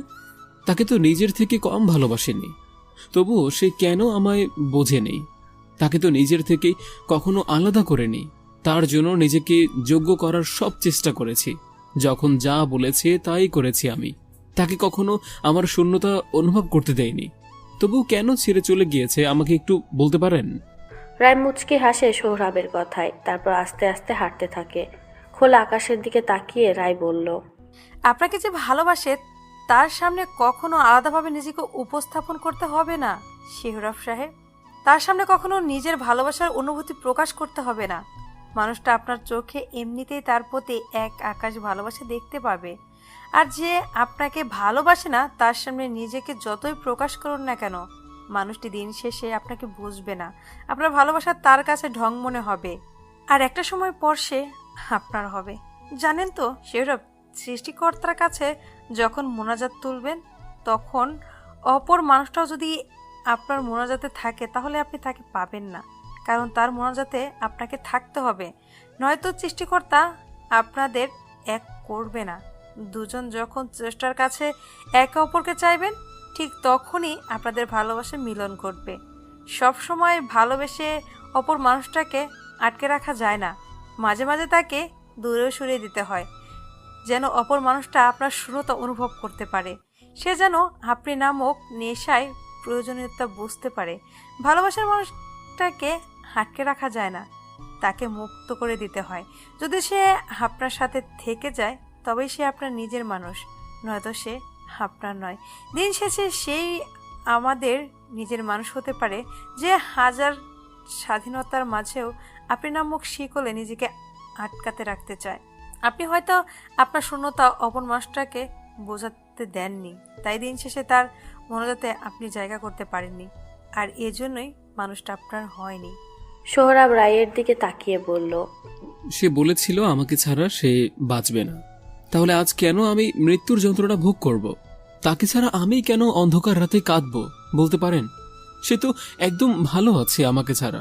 এমনটা হওয়ার তো কথা ছিল না। দুনিয়াতে কেউ কারোর জন্য মরে না সোহরাব। মানুষ শুধু অপর মানুষটা শূন্যতা মেনে নিতে পারে না। ধরুন আপনার হাত কেটে গেছে, আপনি ওই সময় প্রচণ্ড কষ্ট পাবেন, হাতের ব্যথায় কিছু করতে পারবেন না, কিন্তু কয়েকদিন পর হাতটা ঠিক হয়ে যাবে। ঠিক এভাবে আমরা অনেক প্রিয়জনদের শূন্যতা ভুলে যাই, কিন্তু তার জন্য সময় দরকার। হাতের কাটা স্থানে যেমন অন্য কোষ ঠিক করে দেয়, ঠিক তেমনি নতুন মানুষের আগমন পুরনো মানুষকে ভুলিয়ে দেয়। ছোট জীবনে এই আসা যাওয়ার পথে অনেকের সাথে আমাদের দেখা হয়, কারোর সাথে সারা জীবন থাকার প্রতিশ্রুতি দেই আমরা, কাউকে নিয়ে সারা জীবন বাঁচতে চাই, কিন্তু সময়ের সাথে তাকেই আমরা ভুলে যাই, তাকেই আমরা ছুঁড়ে ফেলি ডাস্টবিনে। আমরা মানুষ থেকেই যাই, আমাদের ছোট মনে ভালোবাসা থেকে যায়, কিন্তু ভালোবাসা নামক ছোট্ট রাস্তায় পরিবর্তন হয় সময়ের সাথে, আর এই পরিবর্তন বিচ্ছেদের রূপ নেয়। সোহরাব নিজের চোখের পানি মুছে আবারও বলল, তাহলে ভালোবাসা কি বলতে পারেন? রায় রাস্তার পাশে দাঁড়িয়ে চলন্ত গাড়ি দেখতে থাকে, তারপর উত্তরে বলল, আমরা অনুভূতির দাস সোহরাব সাহেব। আমাদের যার প্রতি যত বেশি অনুভূতি কাজ করে আমরা ঠিক ততটাই অপর মানুষকে ভালোবাসি। জানেন সোহরাব, ভালোবাসা এক গভীর অনুভূতির নাম। আমরা কাউকে কখনো ভালোবাসি না, আমরা কখনো নিজের ছাড়া অন্য কাউকে ভালোবাসি না, আর আমরা যেটাকে ভালোবাসা বলি সেটাও আসলে ভালোবাসা না। যদি একটা মানুষ আপনার কাছে থাকে, আপনার খুব ভালো লাগে, ওই মানুষটার সব কিছুই আপনার ভালো লাগে। আবার ওই মানুষ যখন দূরে থাকে তখন বুকের ভেতর এক তীব্র ব্যথা অনুভব হয়। এই মানুষটা হাসলে আমার মুখে হাসি ফোটে, এই মানুষটা কোনো সমস্যায় থাকলে আমার মাথা ঠিক থাকে না, আর এটাকে আমরা ভালোবাসা বলি। কিন্তু একটা জিনিস খেয়াল করে দেখেছেন, ওই মানুষটার সাথে আপনার ভালো থাকা জড়িয়ে আছে, তাই আপনি ওই মানুষটাকে বেছে নিয়েছেন। এখানে কিন্তু পুরোটাই আপনার স্বার্থ। রায় আবার হাঁটতে শুরু করে। পেছন থেকে সোহরাব চিৎকার করে বলল,